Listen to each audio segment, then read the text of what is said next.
ತಪ್ಪು ಕಲ್ಪನೆಗಳೇನೋ robotic surgery ಬಗ್ಗೆ? ನಾವು ಅದರಲ್ಲೂ ಸರ್ಜರಿ ಮಾಡಲೇಬೇಕು ಮ್ಯಾಮ್. ನಾವೇ ಮಾಡ್ತಾ ಇರ್ತೀವಿ. ಅಂದರೆ ನಾವು ಪೇಷಂಟ್ ಹೆದರೋದೇನಿಲ್ಲ, ಇವರು ಅಲ್ಲಿ ಬಿಟ್ಬಿಟ್ಟು ಕಾಫಿ ಕೊಡಿತಾ ಇರೋದಿಲ್ಲ. ಈಗ ನಾವು ಬ್ಯಾಂಗ್ಳೂರ್ ಅಂತ ತಗೊಂಡ್ರೆ ಒಂದೊಂದು ಹಾಸ್ಪಿಟ್ಲಲ್ಲಿ 5 ಸರ್ಜರಿ ಒಂದು ದಿನಕ್ಕೆ ಆಗುತ್ತೆ. ಮೋಸ್ಟ್ ಕಾಮನ್ ಸ್ಪೋರ್ಟ್ಸ್ ಇಂಜುರೀಸ್ ಏನೇನು ಇವತ್ತು? ನೀ ಆ್ಯಂಡ್ ಶೋಲ್ಡರ್ ಇಂಜುರೀಸ್. ಈಗ ನೀ ರಿಪ್ಲೇಸ್ಮೆಂಟ್ ಅಂದರೆ ಮ್ಯಾಮ್, ಈಗ 10ರಲ್ಲಿ 9 ಜನ ಫಿಮೇಲ್ಸ್. ಇದು ನಿಜವಾದ ಫ್ಯಾಕ್ಟ್. ಇಲ್ಲ ಒಂದು ಹೇಳ್ಬೋದು, ನನ್ನ ಪರ್ಸನಲ್ ಎಕ್ಸ್ಪೀರಿಯನ್ಸು, ನಂಗೆ ಹೆದರಿಕೆ ಆಗೋದಕ್ಕಿಂತ ಹೆದರ್ಸಿದ್ದು ಜಾಸ್ತಿ. ಇಲ್ಲ, ಇದು ತುಂಬ ನೋವಿದೆ ಬೇಡ ಅಂತ ಹೇಳಿದ್ರೆ ಅವ್ರು ಏನು ಮಾಡ್ತಾರೆ, ಇನ್ನು 2-3 ವರ್ಷ ಅವರು ಹಾಗೆ ನೋವಲ್ಲೇ ಕಳೆದೇ ಬಿಡ್ತಾರೆ. ಮತ್ತೆ ಒಂದು ನಡೆಯೋಕೆ ಆಗಿಲ್ಲದೆ ಹೋದಾಗ ಬರ್ತಾರೆ. You will not believe doctor, ನಾನು ಮೊನ್ನೆ ಹಿಂಗೆ ನಮ್ಮ ಮನೆಯಲ್ಲಿ ಯಾರೋ ಅರ್ಬನ್ ಕಂಪ್ನಿನಲ್ಲಿ ಲೇಡಿ ಬಂದರು.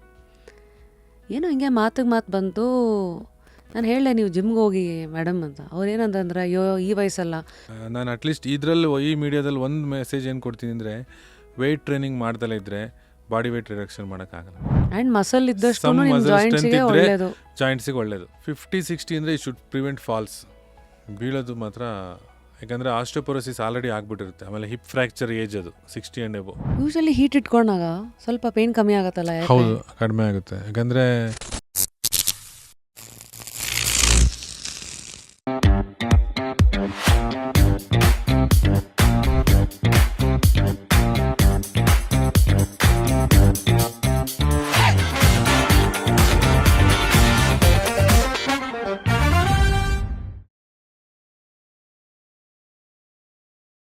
Every set back is an opportunity for a stronger come back ಅಂತ ಒಂದು ಮಾತಿದೆ. ಯಾರ್ಯಾರಿಗೆ ಇವತ್ತು ಕೈಕಾಲಿದೆಯೋ, ಮೂಳೆಗಳಿದೆಯೋ, ಲಿಗಮೆಂಟ್ಸ್ ಇದೆಯೋ, ಬೇಸಿಕ್ಲಿ ನಾವೆಲ್ಲ ಮನುಷ್ಯರು ಯಾರೆಲ್ಲ ಇದ್ದೀವಿ 20, 30, 40 ಒಂದು ಹರೆಯದಲ್ಲಿ ನಮ್ಮನ್ನು ನಾವು ಹೇಗೆ ನೋಡ್ಕೋಬೇಕು? Let's dive into the world of orthopaedics. ಯಾಕೆಂದರೆ ಇವತ್ತು today in the studio it is one and only doctor Sharath ಅವರು, who is of course somebody a senior who's in the industry for 14+ years, joint replacement surgeon, sports surgeon, teacher and academician. Yes, ma'am. Yes, ಡಾಕ್ಟ್ರೇ, ಮೊದಲನೇದಾಗಿ ನಮಸ್ಕಾರ ma'am. Patient ಆಗಿನೂ ಹಾಗೆ ಒಂದು host ಆಗಿನೂ ನಿಮಗೆ just ಕ್ಯೂರಿಯಸ್ಗೆ ಸ್ವಾಗತ. ಹೇಗಿದ್ದೀರಿ? ಚೆನ್ನಾಗಿದೆ ಮ್ಯಾಮ್, ಥ್ಯಾಂಕ್ ಯು ಮೇಡಮ್. ನನಗೂ ಇದೊಂದು ಅವಕಾಶ ಮೇಡಮ್, ಇದೊಂದು ಹೊಸದು ನನಗೆ. ಇದೊಂಥರ ನಾವು ನೋಡ್ತಾ ಇರ್ತೀವಿ ನಿಮ್ಮನ್ನ, ಬಟ್ ಇವತ್ತು ನಾನು ಇಲ್ಲಿ ಬಂದಿರೋದು ನನಗೆ ಖುಷಿ ಆಯಿತು ಮ್ಯಾಮ್. ಥ್ಯಾಂಕ್ ಯು ಡಾಕ್ಟ್ರೇ, ಹೇಗಿದ್ದೀರಿ? ಚೆನ್ನಾಗಿದ್ದೀನಿ ಮೇಡಮ್. ಯಾಕೆಂದ್ರೆ ಎಲ್ಲ ಡಾಕ್ಟರ್ಗಳು ಬರೀ ಬೇರೆಯವ್ರ ತೊಂದರೆಗಳು, ಪೇನು. ಮೇಡಮ್ ಅದೇ ಮೇಡಮ್, ನಮಗೂ ಹೇಗಿದ್ದೀರಿ ಅಂತ ಕೇಳಿದ್ರೆ ಒಂದ್ಸರಿ ಖುಷಿ ಆಗುತ್ತೆ. ಸೊ ಇವತ್ತು ಹೇಳಿ, ಡಾಕ್ಟ್ರಾಗಿ ಯಾವ ಕಡೆ ಇದ್ರಿ? ಇವತ್ತು ಏನಿಲ್ಲ ಮೇಡಮ್, ಬೆಳಗ್ಗೆ 6:30 ನಮ್ಮ ನಾರ್ಮಲ್ ಒಂದು ಸರ್ಜರಿ ಇತ್ತು. ಯೂಶ್ವಲಿ ಬೆಳಗ್ಗೆ ಹೊತ್ತು ಸರ್ಜರಿ ಮಾಡ್ತೀನಿ ಮೇಡಮ್, ಬೆಳಗ್ಗೆ 6 to 8, 9 o'clock. ದೆನ್ ಕ್ಲಿನಿಕ್ ಹೋಗ್ತೀನಿ 10 o'clock, 10 to 1 ಕ್ಲಿನಿಕ್ಕು. ಆಮೇಲೆ ಮತ್ತೆ 2 to 5 ಒಂದು 2-3 ಸರ್ಜರಿ ಇರುತ್ತೆ. ದೆನ್ 6 to 9 ಮತ್ತೆ ಕ್ಲಿನಿಕಲ್ಲಿ ಕೂತ್ಕೋತೀನಿ ಮೇಡಮ್. ಇದು ನನ್ನ ಸ್ಕೆಡ್ಯೂಲು. ವಾವ್, ನಂಗೊಂದು ಡೌಟು. ಎಲ್ಲ ಡಾಕ್ಟರ್ಸ್ಗಳು ನಾನು ನೋಡಿದ್ದೀನಿ, ಇನ್ಕ್ಲೂಡಿಂಗ್ ನನ್ನ ಸರ್ಜರಿ ಆದಾಗ್ಲೂ ಬೆಳಗಿನ ಜಾವ ಥರ ಈ ಮೆಜೆಸ್ಟಿಕಲ್ ಬಸ್ ಸ್ಟ್ಯಾಂಡ್ನಲ್ಲಿ ಬಸ್ ನಿಂತಿರೋ ಥರ ಸ್ಟ್ರೆಚರ್ಗಳು ಸರ್, ಒಂದಾದ್ಮೇಲೆ ಒಂದು ಅಂತ. So why do you all doctors start surgery so early in the morning? ಬೆಳಗ್ಗೆ ಫ್ರೆಶ್ ಆಗಿರ್ತಾರೆ ಮ್ಯಾಮ್ ಬೆಳಗ್ಗೆ. ಮತ್ತು ನಮ್ಮ ಆರ್ಥೋಪೆಡಿಕ್ ಪ್ರೊಸೀಜರ್ಸು ಮತ್ತು ಫ್ರೆಶ್ ಓಟಿ ಇದ್ರೂ ಒಳ್ಳೆಯದು ಅಂತ, ಅದು ಒಂದು ಕಾನ್ಸೆಪ್ಟು. ಆ ಟೈಮಲ್ಲಿ ಮುಗಿಸ್ಬಿಟ್ರೆ ನಾವು ನೆಕ್ಸ್ಟು ಸಂಜೆ ಟೈಮಲ್ಲಿ ಒಂದು ಸರಿ ಅವ್ರನ್ನ ನೋಡ್ಕೊಂಡು ಹೋಗ್ಬೋದು, ಪೇಷಂಟ್ನ ಹೇಗಿದ್ದಾರೆ ಅಂತ. ಸೊ ಆ ಥರ ಬೆಳಗ್ಗೆ ಒಂದು ಅಥವಾ ಮಧ್ಯಾಹ್ನ ಡಿಪೆಂಡಿಂಗ್, ಬಟ್ ಬೆಳಗ್ಗೆನೂ ತುಂಬ ಜನ ಪ್ರಿಫರ್ ಮಾಡ್ತಾರೆ ಮ್ಯಾಮ್ ಬೆಳಗ್ಗೆ. ಸೊ ಈಗ ಟಾಪ್ 3 ಟ್ರೆಂಡ್ಸ್ ಏನು in terms of joint replacement surgery? ಅಲ್ಲಿಂದ ಶುರು ಮಾಡ್ತೀನಿ. Yes ma'am, robotic joint replacement ma'am, that is the trending ಇವಾಗ. Robotic knee replacement. ಇಲ್ಲೇ ಜನಕ್ಕೊಂದು ಡೌಟ್ ಇದೆಯಲ್ಲ, ರೋಬೋಟಿಕ್ ಅಂದರೆ ರೋಬೋಟ್ ಮಾಡಲ್ಲ? ಇಲ್ಲ ಮ್ಯಾಮ್, ರೋಬೋಟ್ ಮಾಡಲ್ಲ. ನೆಕ್ಸ್ಟ್ ರೋಬೋಟಿಕಲ್ಲಿ ಮತ್ತೆ partial knee replacement. Robotic partial knee ಅಂದರೆ only half of the knee robotic ಮಾಡೋದು. Then robotic hip replacement. ಇದರಲ್ಲೇ ಈಗ ನೆಕ್ಸ್ಟ್ ಆಲ್ರೆಡಿ ಅವರು ಈ ಟೈಮ್ ಟೇಬಲ್ ಕೊಟ್ಟಿದ್ದಾರೆ. ಈ ಇವರು ರೋಬೋಟಿಕ್ ಶೋಲ್ಡರು ಮತ್ತು revision hip surgeries, robotically spine surgeries already ಬಂದುಬಿಟ್ಟಿದೆ. ಈ ಸರಿ ಆಲ್ರೆಡಿ ಬಂದಿದೆ ರೋಬೋಟಿಕ್ ಸ್ಪೈನು, ಆ ಥರ. ಸೊ ಅದರಲ್ಲಿ ಇದು ಈ ಟೆಕ್ನಾಲಜಿ ಬಂದಂಗೆ ಅಂದರೆ ಅದ್ರ ಕಾನ್ಸೆಪ್ಟ್ ಏನಂದರೆ ಮ್ಯಾಮ್, ಈಗ ನಾವು ಮುಂಚೆ ಅಂದರೆ ಈಗೂ ಮಾಡ್ತೀವಿ ಕನ್ವೆನ್ಷನಲ್ ಪ್ರೊಸೀಜರ್ಸು. ಈಗ ರೋಬೋಟಿಕ್ ಪ್ರೊಸೀಜರ್ಸ್ ಏನಂದರೆ, ಈಗ ನನ್ನ ನೀ ಜಾಯಿಂಟ್ ಯಾವ ಆ್ಯಂಗಲಲ್ಲಿದೆ, ನಂದು ಲೆಗ್ಗು ಯಾವ ಆ್ಯಕ್ಸಿಸಲ್ಲಿದೆ, ಯಾವ ರೊಟೇಷನಲ್ಲಿದೆ, ಆ ರೀತಿ ಇನ್ನೊಬ್ರದ್ದು ಇರೋದಿಲ್ಲ.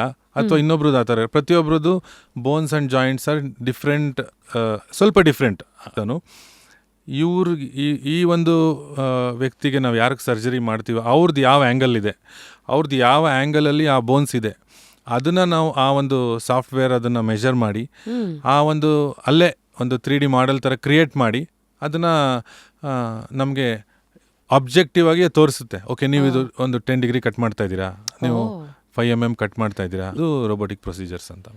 So it's not just those arms ಅಥವಾ ಇದು in the surgery before also it starts. ಹಾಂ, ಇಟ್ ಸ್ಟಾರ್ಟ್ಸ್ ಮ್ಯಾಮ್. ನಾವು ಏನಂದರೆ ಕೆಲವು ಅದರಲ್ಲಿ 2-3 ಥರ ಸಿಸ್ಟಮ್ಸ್ ಇದೆ, ಬೇರೆ ಬೇರೆ ಥರದ್ದು. ಕೆಲವು ಸಿಸ್ಟಮ್ಸಲ್ಲಿ CT ಸ್ಕ್ಯಾನ್ಸ್ನ ಮಾಡುತ್ತೆ ಅದು ಮುಂಚೆನೇ. ಈ ಒಂದು ನೀ ಜಾಯಿಂಟ್ ಅಂದರೆ ನೀ ಜಾಯಿಂಟ್ CT ಸ್ಕ್ಯಾನ್ ಮಾಡಿ ಸಿಸ್ಟಮ್ಗೆ ಅಪ್ಲೋಡ್ ಆಗುತ್ತೆ.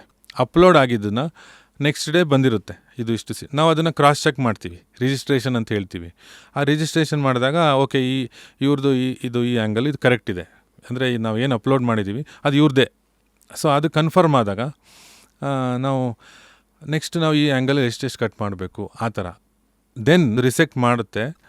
ಬಟ್ ನಾವೇ ಮಾಡ್ತಾ ಇರ್ತೀವಿ, ಅಂದರೆ ನಾವು ಪೇಷಂಟ್ ಹೆದರೋದೇನಿಲ್ಲ, ಇವರು ಅಲ್ಲಿ ಬಿಟ್ಬಿಟ್ಟು ಕಾಫಿ ಕುಡಿತಾ ಇರೋದಿಲ್ಲ.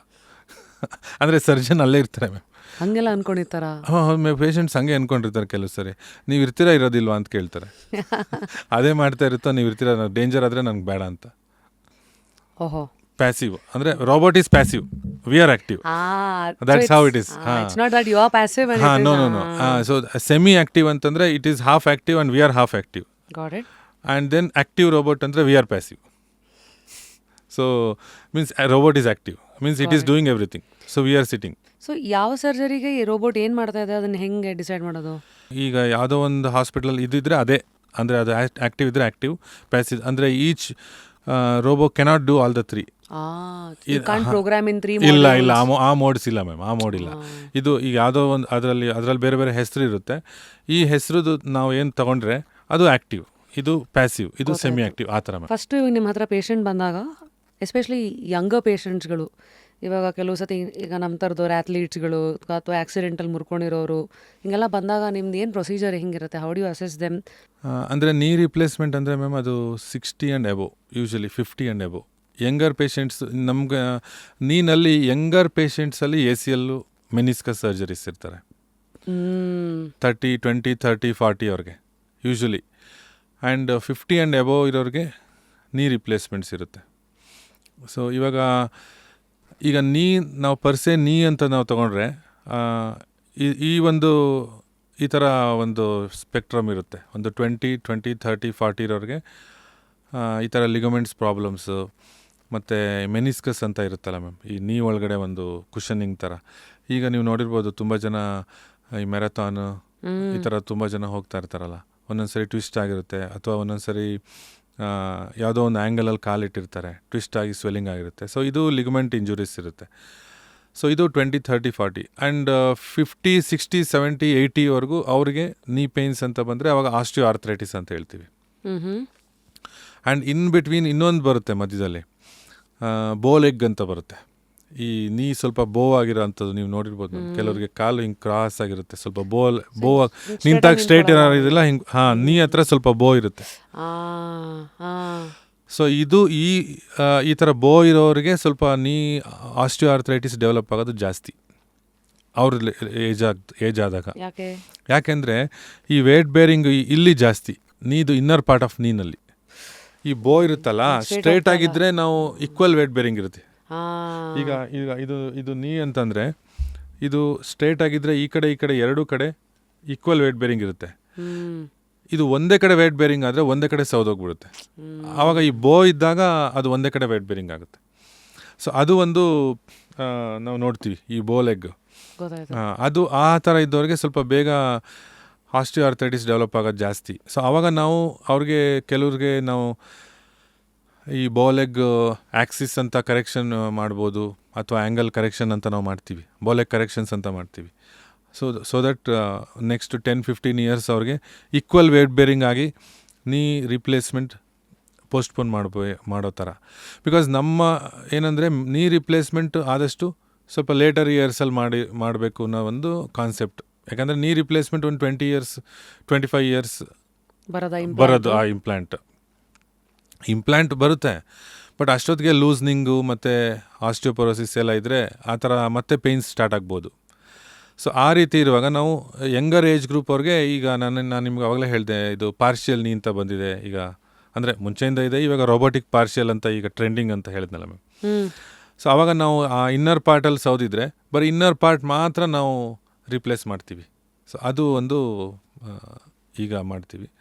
ದೆನ್ ಆಫ್ಟರ್ 60, 70, 80 ಆ ಥರ ಇದ್ದಾಗ ಟೋಟಲ್ ನೀ ಅಂತ ನಾವು ಡಿಸೈಡ್ ಮಾಡ್ತೀವಿ.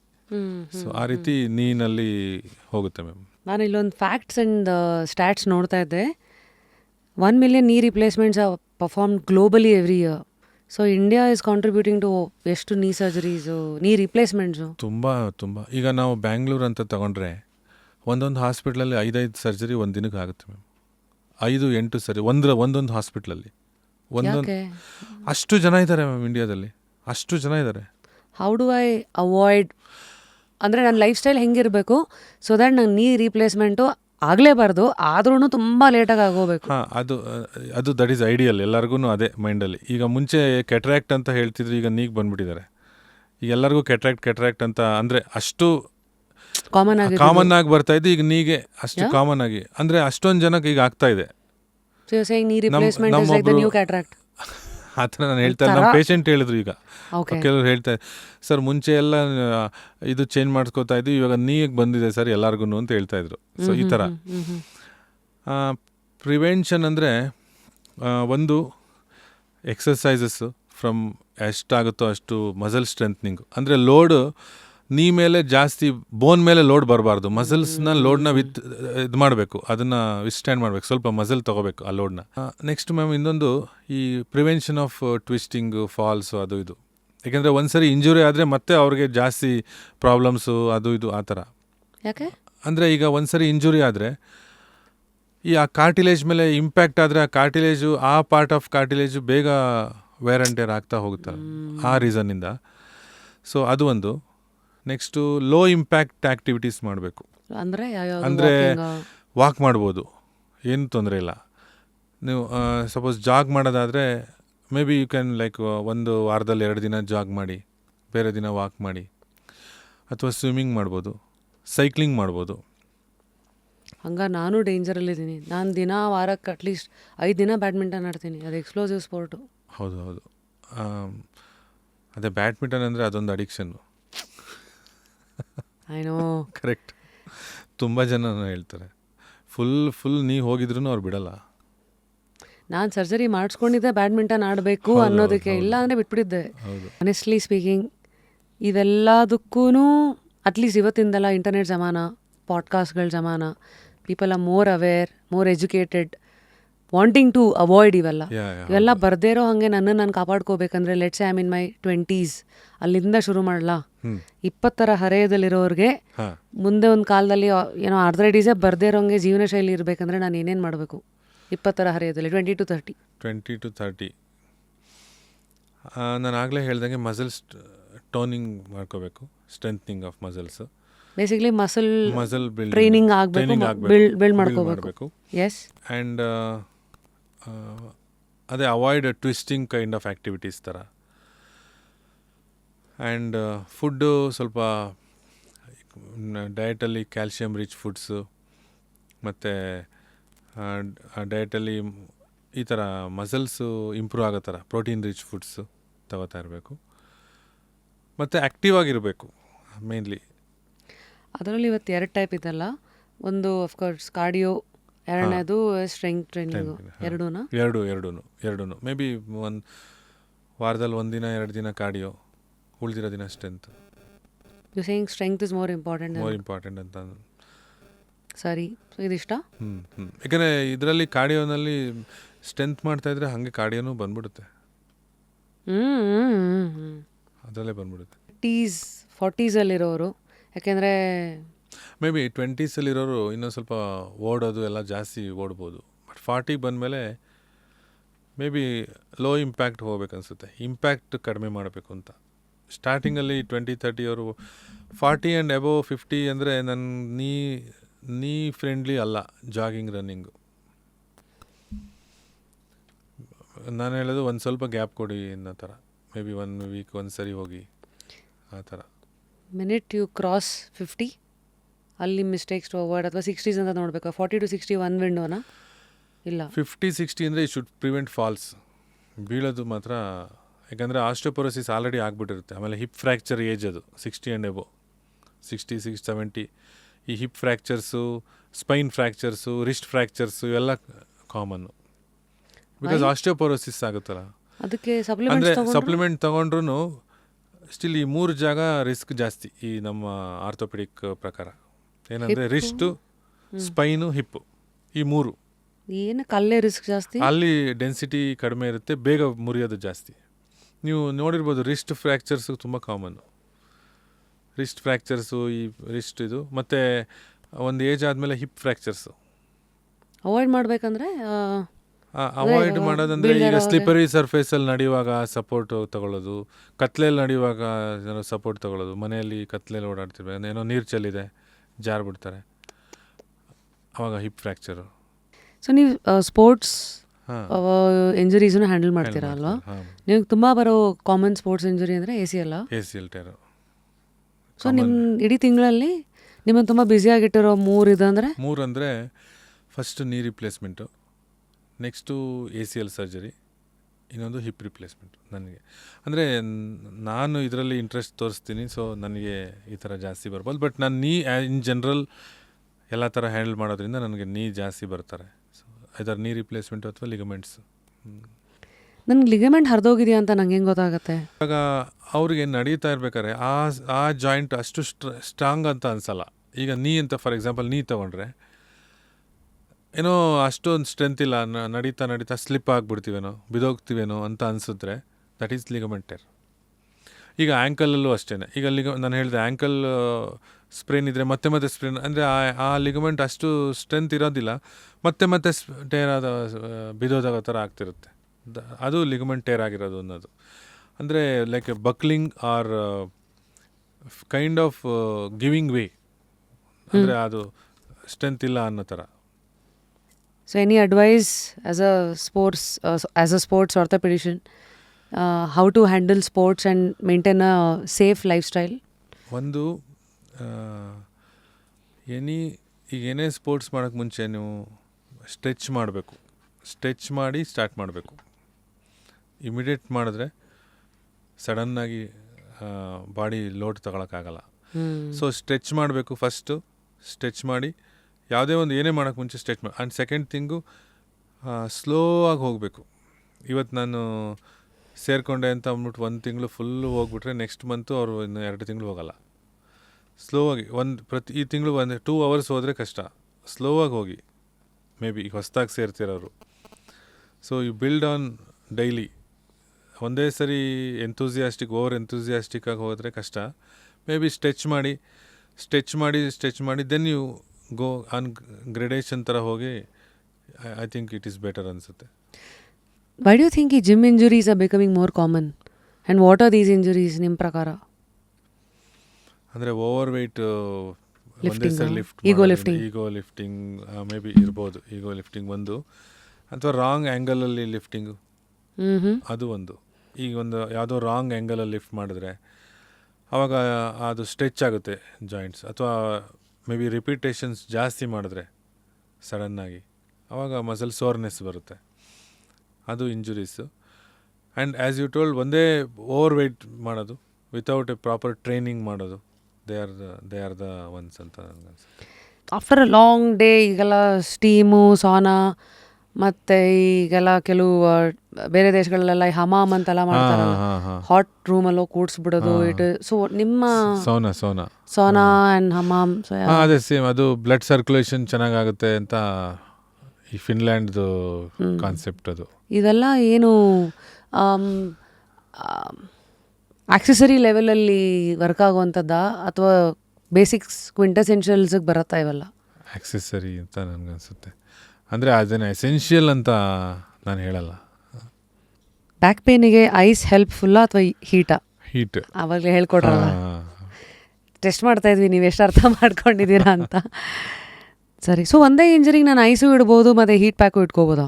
ಆಲ್ಟರ್ನೇಟಾಗಿ ಇಡ್ಬೋದು ನೀವು. ಈಗ ಯೂಶಲಿ ಯಾವ ಉದಾಹರಣೆಗೆ? ಈಗ ಸ್ವಲ್ಪ ಒಂದು 3 ವೀಕ್ಸು ಪೇಯ್ನ್ ಇದೆ, ಬ್ಯಾಕ್ ಪೇನ್ ಇದೆ, ನೀವು ಆಲ್ಟರ್ನೇಟ್ ಹಾಟ್ ಆ್ಯಂಡ್ ಕೋಲ್ಡ್ ಇಡ್ಬೋದು. ಅಂದರೆ 3 minutes hot 2 minutes cold. It is ಇಂಟರ್ಮಿಟೆಂಟಾಗಿ ಹೆಲ್ಪ್ ಆಗುತ್ತೆ. ಬಟ್ ಶಾರ್ಟ್ ಡ್ಯೂರೇಷನ್ ಸ್ವೆಲ್ಲಿಂಗ್ ಇದೆ, ಮೇನ್ಲಿ ಸ್ವೆಲ್ಲಿಂಗ್ ಇದೆ ಅಂದರೆ ಐಸ್ ಇಡಬೇಕು. ಅಂದರೆ ಈಗ ಸ್ಪ್ರೇನ್ ಆಗಿದೆ, ಇವಾಗ ಬಿದ್ದಿದ್ದಾರೆ, ಬ್ಲಡ್ ಕ್ಲಾಟ್ ಇದೆ, ಐಸ್ ಇಡಬೇಕು. ಹಳೆ ನೋವಿದೆ ಅಂತ ಹೇಳ್ತಾರೆ, ನೀವು ಕೇಳಿರ್ಬೋದು, ಹಳೆ ನೋವಿದೆ ನನಗೆ ಅಂತ. ಆವಾಗ hot fomentation or hot and cold alternate. Nice ಡಾಕ್ಟ್ರೆ. ಮತ್ತೆ Thank you. Personal Thank you. Life I guess. ನನಗೆ 2 ಮಕ್ಕಳಿದ್ದಾರೆ. ಮಗ 12 ವರ್ಷ, ಮಗಳು 6 ವರ್ಷ. ಓಹೋ. ವೈಫು ಮಗ ಅದ್ವೈತ್ ಅಂತ, ಮಗಳು ಜಾಹ್ನವಿ ಅಂತ. ವೈಫು ಲಕ್ಷ್ಮಿ ಅಂತ, ಅವಳು ಸೈಕ್ಯಾಟ್ರಿಸ್ಟ್. ಓಹೋ, ಸರಿ ಹೋಯ್ತಲ್ಲ. ಒಬ್ರು ಕೈಕಾಲು ಮೂಳೆ ರಿಪೇರಿ ಮಾಡ್ತಾರೆ, ಇನ್ನೊಬ್ರು ಎರಡು ಕರೆಕ್ಟ್ ಆಗಿದ್ರೆ ಲೈಫ್ ಚೆನ್ನಾಗಿರುತ್ತೆ ಅಂತ. Amazing. So guys, I guess that's the human behind the stethoscope, Thank you. behind the scalpel, behind the consultation. Orthopaedics ಆಗಿರಲಿ, arthritis related, lifestyle generally, ಮೂಳೆಗಳಾಗಿರಲಿ, ನಮ್ಮ ಜಾಯಿಂಟ್ಸನ್ನು ಪ್ಲಸ್ ರೀಪ್ಲೇಸ್ಮೆಂಟ್ ಆ ಲೆನ್ಸಲ್ಲಿ ಸಾಕಷ್ಟು ಪ್ರಶ್ನೆಗಳನ್ನು ಕೇಳಿ ಅರ್ಥ ಮಾಡ್ಕೊಂಡಿದ್ದೀವಿ. ನಮಗೆ ಹೇಳಿ, ನಮ್ಮ ಈ ಸಂಭಾಷಣೆಯಲ್ಲಿ ನಿಮ್ಮ ಆಹಾ ಮೊಮೆಂಟ್ಸ್ ಏನು, ಹಾಗೆ ಲೈಫ್ನ ಫಿಲಾಸಫೀಸ್ಗಳ ಬಗ್ಗೆನೂ ಒಂದಷ್ಟು ಮಾತಾಡಿದ್ದೀವಿ. To let us know comment ಸೆಕ್ಷನಲ್ಲಿ ನೀವು ಯಾರನ್ನು ನೆಕ್ಸ್ಟು ಈ ಕುರ್ಚಿಯಲ್ಲಿ ನೋಡೋಕ್ಕೆ ಇಷ್ಟಪಡ್ತೀರಾ. ಅಂಟಿಲ್ ನೆಕ್ಸ್ಟ್ ಟೈಮ್, ಎಸ್, ನಾನು ನಿಮ್ಮ rapid Rashmi, and that's doctor Sharath signing out of ಜಾಸ್ಟ್ curious. Thank you. Thank you, doctor. Thank you.